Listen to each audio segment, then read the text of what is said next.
Wednesday, everyone! We are going to continue learning about dinosaurs this week, but before we do that, let's sing a good morning song or a hello song. Let's do Downright Upright. Remember this one? All right, so get your thumbs out. Here we go. We're downright upright and right outright happy all the time. We're downright upright and right outright happy all the time. Since we came to Smith, we've made a lot of friends, so we're downright upright and right outright happy all the time. Can we go faster? All right, here we go.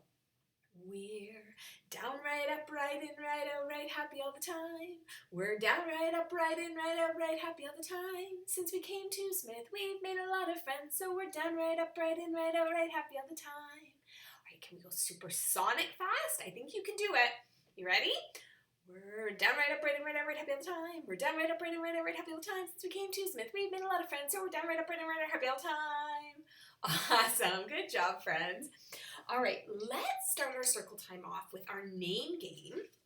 We have gone through most of the names of friends in our class, but I still have some here in our bucket, so we'll have to see what name we pull out. Okay, are you ready? I'm going to close my eyes. First, we're going to pull a name out. Let's see who we get. We got our friend Jackson. Jackson's name begins with J, begins with J, begins with J. Jackson's name begins with J, J, J, J, J, J. All right. Close my eyes. See who we get this time. Oh, our friend Robbie. Robbie's name begins with begins with begins with Robbie's name begins with All right, let's do one more. Maybe two more. Our friend Sky. Sky's name begins with S, begins with S, begins with S. Sky's name begins with S, S, S, S, S. All right, let's do the last one for today. What name am I going to pull? Our friend William. William's name begins with W, begins with W, begins with W. William's name begins with W, W, W, W, W, W. Excellent. All right, we have a few names left. Let me count. We have 3 friends left in our name jar that we haven't sung before. So we will do that next week, and everybody will have a turn at that point, okay? Okay, so today I thought we could read 2 books about dinosaurs. One of them is a non-fiction book because dinosaurs were real things a long, long time ago, millions of years ago on the earth. So that's going to be a non-fiction book because we're going to learn about Pteranodon. Okay. And then I thought we would do a fiction book. A fiction book is like a story book. And this one is called Never Ask a Dinosaur to Dinner. So I thought we could do this one first, and then later on we'll read this book, okay?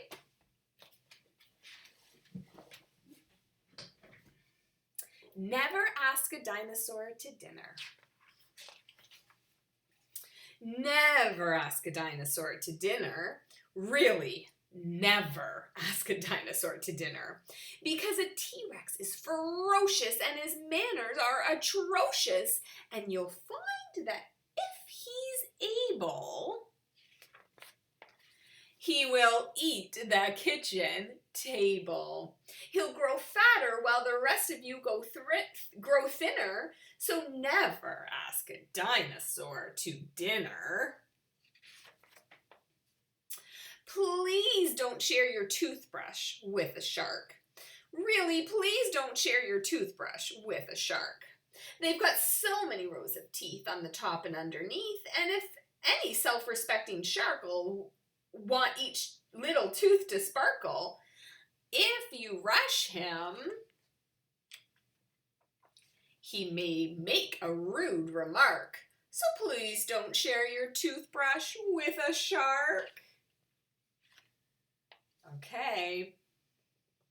The next animal we're going to do is a beaver. So I think, you know what, friends? I think this was a new to me book.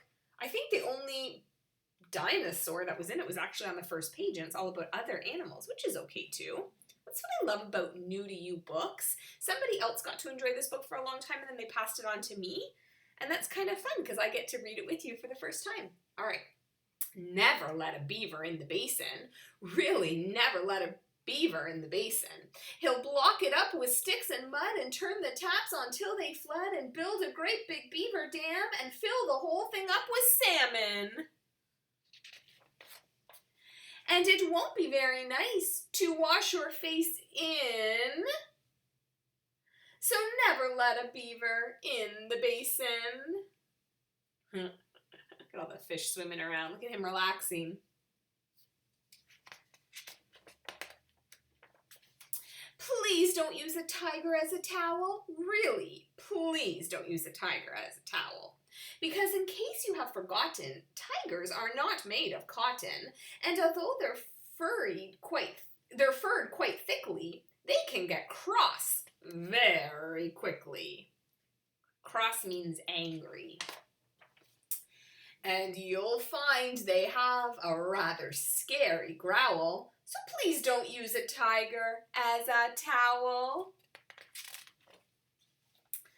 Never choose a bison for a blanket. Really, never choose a bison for a blanket. Because although it's warm and woolly, you'll find out that it's a bully, and its hooves will be too clumpy, and its horns will make you grumpy. And by morning time, you will not want to thank it, so never choose a bison for a blanket.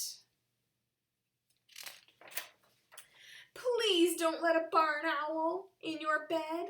Really, please don't let a barn owl in your bed. Oh, look how cute. Because the first thing that you'll learn, be a barn owl is nocturnal. She will hunt for voles and hoot at night and leave your bed a dreadful sight.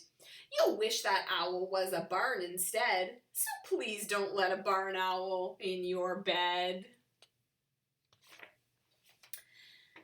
Now, here's how you can have a lovely sleep. Really, here's how you can have a lovely sleep. Say no to the beaver, shark, and owl. Avoid the tiger and his growl. Steer clear of every dinosaur. Leave bison at the bedroom door. These animals will not help you rest. At bedtime, here is what is best. Stick to one teddy and a flock of sheep. And that's how you can have a lovely sleep. Friends, have you ever heard that before? Sometimes people say, oh, count sheep to go to bed. And that just means in your head, that helps you kind of fall asleep if you're counting quietly to yourself. So that's kind of what it means when it says count sheep. You kind of pretend they're sheep and you count them. All right, so that was just a little fiction book. It didn't just have dinosaurs, it had lots of animals, which is great. All right, so yesterday we did a poem about dinosaurs, and we learned it standing up because you had to do a few little actions. So can you stand up now, and we'll practice it again? Okay. So it goes like this. Dinosaur, dinosaur, turn around. Dinosaur, dinosaur, stomp the ground. Dinosaur, dinosaur, show your claws. Dinosaur, dinosaur, snap your jaw. Good. Dinosaur, dinosaur, turn around.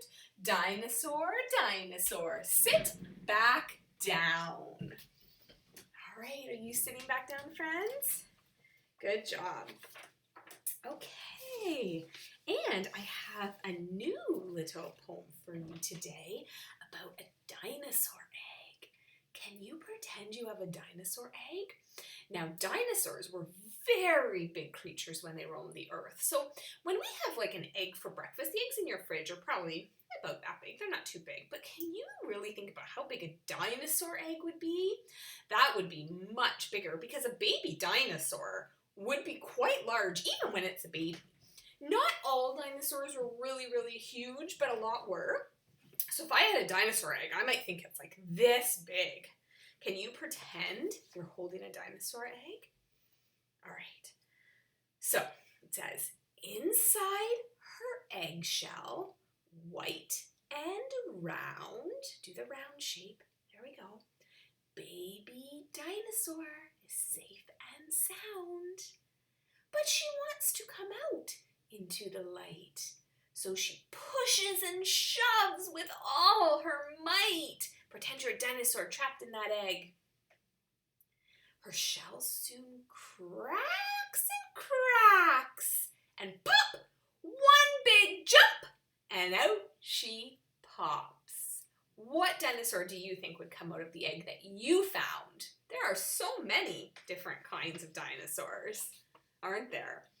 Okay, so let's do a non-fiction book now. So this is a flying dinosaur called a pteranodon. Now, if you look at its name, it actually starts with the letter P, but we don't say a pteranodon. It's just a pteranodon, and that is because sometimes in just a few words, the letter P is silent, so we don't say it. But you won't come across that very often. I just wanted to tell you that because you might be wondering why it starts with a P.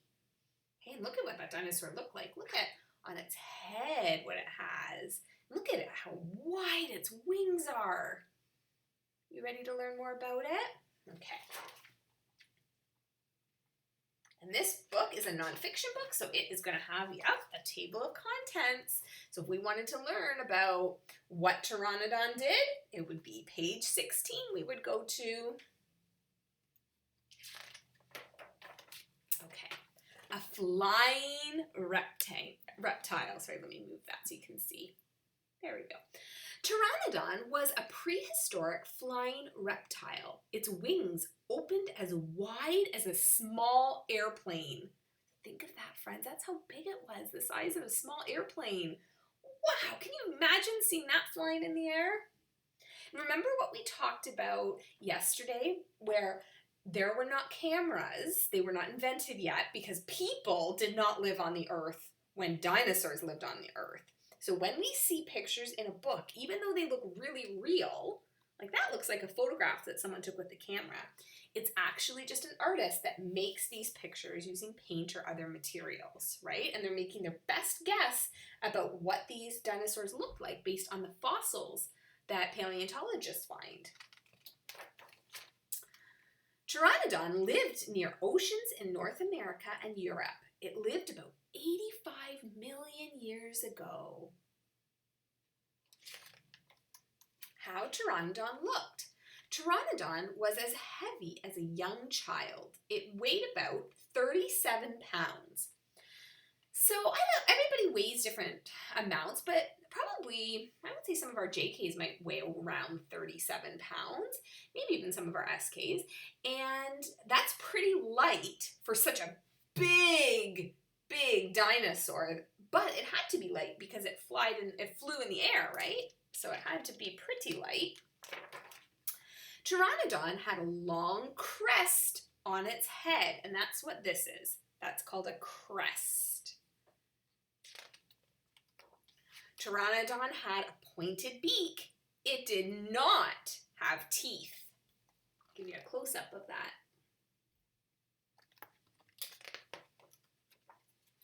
Pteranodon had thin legs and small feet. Leathery skin covered its body. What Pteranodon did? Pteranodon flew in the sky for days without stopping. It searched for food. Pteranodon swooped over the water. It scooped up fish and swallowed them whole. So friends, it didn't need teeth because it would just pick up the fish and it would just swallow it. It didn't need to chew them up. The end of Pteranodon.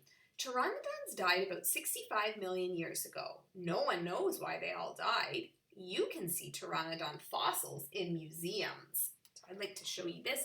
And I talked about it yesterday, but on Friday, we're going to do something with fossils. And so I wanted you to see, look at the skeleton or the bones of it that they have found. And then, just like our book yesterday, this also has a glossary. Do you remember what a glossary is in a nonfiction book? It's like a little dictionary that tells us the definition of some words. So if you didn't know what the word museum meant, you could look here and it says, a place where objects of art, history, or science are shown. There's some other words too. All right, good job listening to that nonfiction book. So, we're almost at the end of circle time. I want to remind you that Miss Hildebrandt has put some activities for you today. So for the rest of your time right now, I would love for you to go back to the D2L page, and I'd love for you to do some of the activities that Miss Hildebrandt has put for you. And if you ever want to email Miss Hildebrandt, because I know you never see her, if you ever want to email her or tell her that you're having fun with the activities, Mom and Dad might have the email, and if they don't, they can always email me and I can pass it along so you can talk to Miss Hildebrandt, because I know she really misses all of you. All right, I think that's it for today, so let's do our goodbye song. Here we go. See you later, alligator. After a while, crocodile. Be sweet, parakeet. Give a hug, ladybug. See you soon, raccoon. Out the door, dinosaur. Take care, polar bear. Blow a kiss, goldfish. Bye, friends. See you tomorrow. Can't wait. Bye.